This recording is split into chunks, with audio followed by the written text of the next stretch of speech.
Los Angeles. Okay, for a deeper dive into the impact of potential tariffs from Donald Trump, let's talk with Thomas Hayes. He's the founder, chairman, and managing member of Great Hill Capital. Thomas, always a pleasure. Good to see you again, my friend. Thank you for having me, Sean. Okay, so how likely are we to see price hikes on everyday products? And again, we are presuming that this actually goes through. Correct. I think this is a negotiating tactic, Sean, as we saw from Trump 1.0. People are worried about inflation, the prices of goods going up, except for the fact that inflation under Trump 1.0 was 1.9% on average. Right now, China is running a trade surplus at a record high of $957 billion. And the impact of any tariffs, if they do go through, is lessened by the fact that the yuan has devalued over 5% in the last few months against the dollar, very similar to what happened after the 2016 election before the 2017 inauguration. So there's a lot of knee-jerk reactions here, Sean. It may prove to be overblown, particularly when you have a president offering one of the longest olive branches in diplomatic history to President Xi Jinping, inviting him to attend the inauguration. And I would say if President Xi Jinping is serious about recovering the Chinese economy, he should accept that olive branch and come and negotiate and make a good business deal for China, make a good business deal for America, and move forward with economic prosperity. Well, Thomas, there's also no question that Trump has played hardball, not just with China, but with Canada and Mexico as well. And whether or not this goes through, people are planning on it. If you look at the amount of goods that came through the port in just the last month out in Los Angeles, this shows that people are buying now. So what should Americans perhaps plan on buying now ahead of a tariff implementation?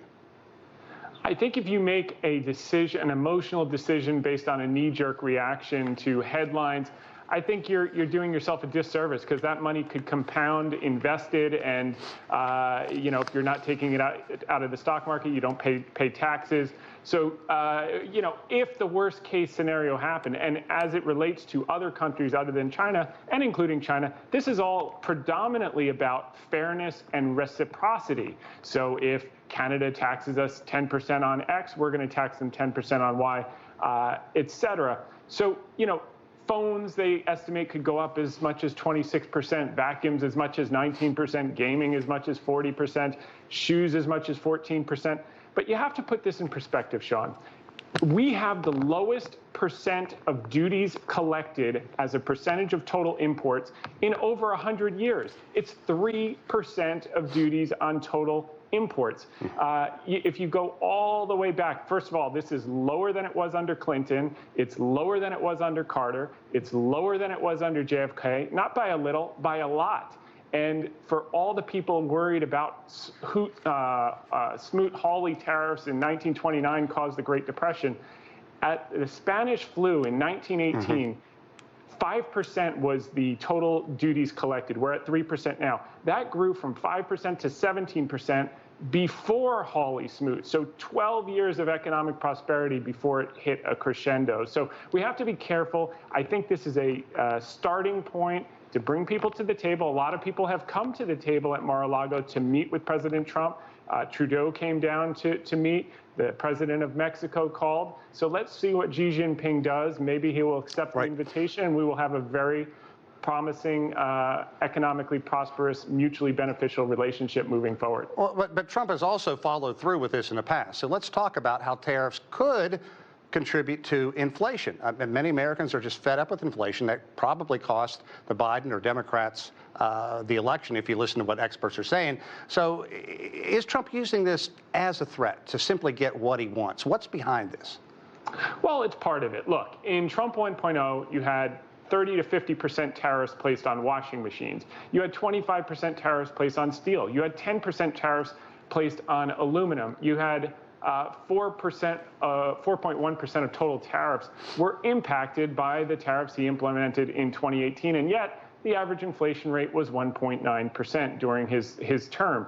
So some of this gets offset by currency, some of it never happens, it's overblown. But we do have to keep in mind, as it relates to what he's negotiating, A lot of this has to do with border security and fentanyl trafficking. He's saying, stop the fentanyl or I'm going to tariff you. Yeah, but China has actually said that they will work with the United States on fentanyl. That's one thing that they've said time and time again. They are starting to do that, but they have said it, and it has not been the case in the previous 4 years. It is now beginning, and that's a positive, constructive step that will go a long way and probably has something to do with the olive branch that was extended to attend the inauguration, which I think President Xi should take him up on it. It's going to be interesting. My friend Thomas, thank you so much. I really appreciate your insight. Thanks again. Thank you, Sean. Okay.